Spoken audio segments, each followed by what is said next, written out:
Let's have a look at some of the highlights, though, and it was action-packed. Have a look at Goodacre at the start. Well, he threaded the needle and went from the second row of the grid into second. I don't know how they're going to decide to split these highlights up. We might as well watch the whole race again. There were that many highlights in that one. It was an absolute barnstormer. There was action everywhere.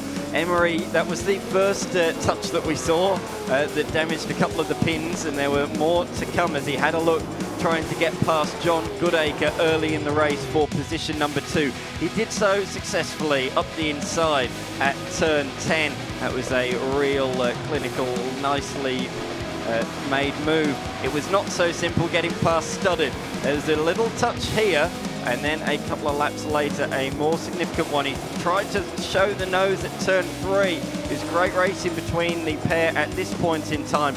But then it was about now when the gloves came off. He went for a move up the inside. Bang! Off comes the bonnet. And that makes its way down towards the gravel trap. But the fight continued. Emery was looking right, looking left, and there was more contact on the run to turn 11. That's the one that did the splitter damage for Emery. But more notably, it's the one that gave Studded the damage there that would eventually cause the puncture that we saw here that flew him off the track. Yeah, and at that point, he's just a little bit of a passenger there, taking the car, so taking the tread off the tyre there. Still managed to maintain air in it, so he got the car off the track. This was John Hollinger later on in the race. He'd already been unloaded there by Donaldson down at turn number 11, but he was just on his own coming to 7, maybe. That's a little bit greasier down there, and spun the car off on his own.